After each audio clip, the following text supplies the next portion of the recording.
नमस्कार मित्रों, Shukla ji UP 32 channel में आपका स्वागत है।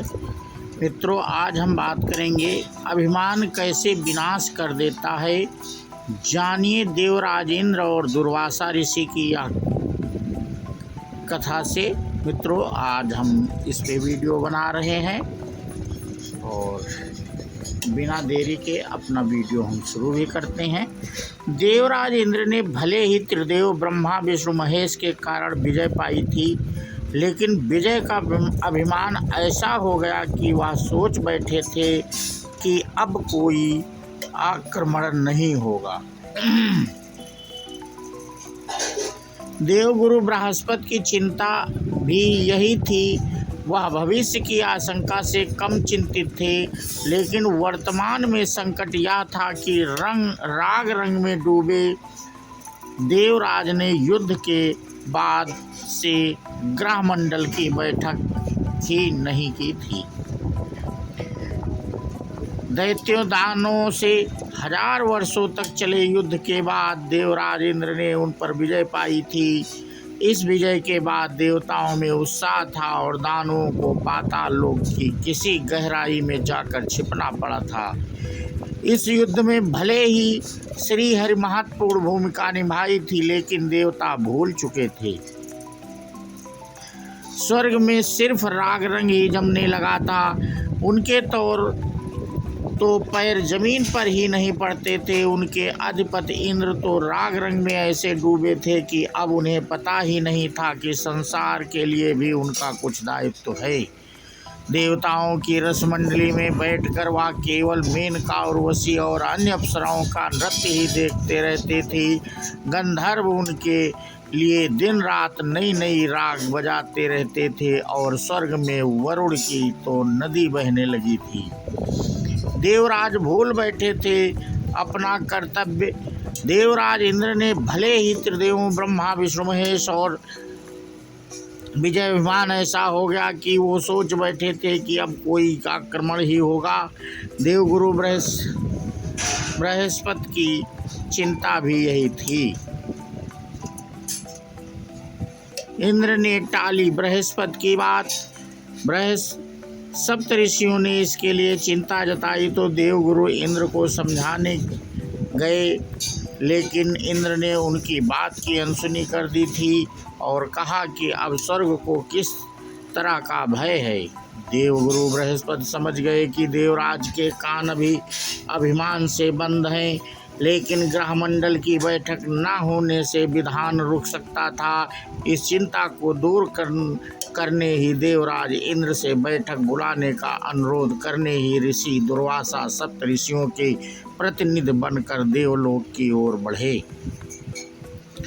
इंद्र को समझने चले ऋषि दुर्वासा को इंद्र के अभिमान का अंदाजा तो था, लेकिन उन्होंने सोचा कि समझाने पर देवराज जरूर समझेंगे। श्री हरि विष्णु की दी हुई वैजंती पुष्पों की माला भी साथ ले ली। इसकी सुगंध तीनों लोकों तक फैलती थी और दिव्य ऐसी की पहनने वाले को सम्मोहित जैसा कर दे। इंद्र ने ऋषि का कर दिया अपमान। दुर्वासा देवलोक पहुँचे। वहाँ द्वारपाल ने इंद्र को सूचना दी तो भी ऋषि के स्वागत में कोई द्वारपाल पर नहीं आया। ऋषि इंद्र के मन में जगे अभिमान को समझ गए थे। वह सभा में पहुँचे तो वहाँ चारों ओर सिर्फ मदिरा के कारण भ्रम ही वातावरण बना हुआ था।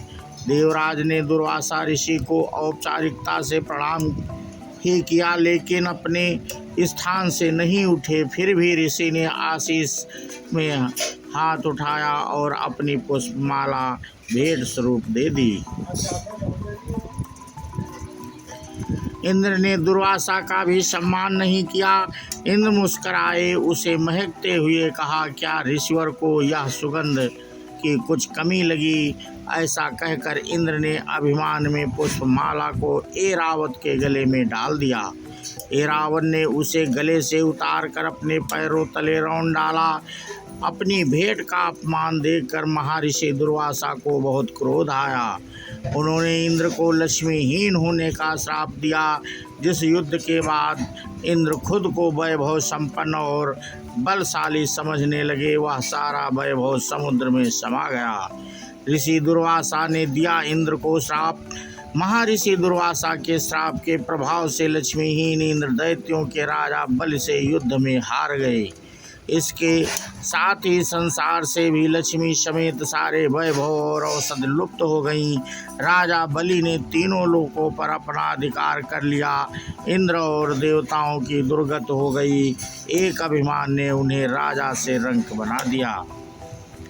तो मित्रों, इस वीडियो के माध्यम से हम आपको जानकारी दे रहे थे कि मनुष्य का विनाश उसका स्वयं अभिमान ही होता है और इसलिए हमें अभिमान नहीं करना चाहिए और भगवान के चरणों में ही हमें सब सुख मिल सकता है, हम संपन्न हो सकते हैं।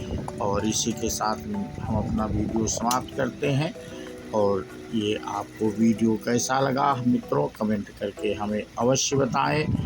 और जो लोग पहली बार चैनल को देख रहे थे वो चैनल को सब्सक्राइब कर लें, बेल आइकन दबा दें, जिससे ऐसे धार्मिक और ज्ञानवर्धक वीडियो का नोटिफिकेशन मिल सके मित्रों। और इसी के साथ हम अपना वीडियो समाप्त करते हैं। बोलो श्यावर रामचंद्र की जय हो, इंद्र भगवान की जय हो, महर्षि दुर्वासा की जय हो। जय हिंद, जय भारत, वंदे मातरम।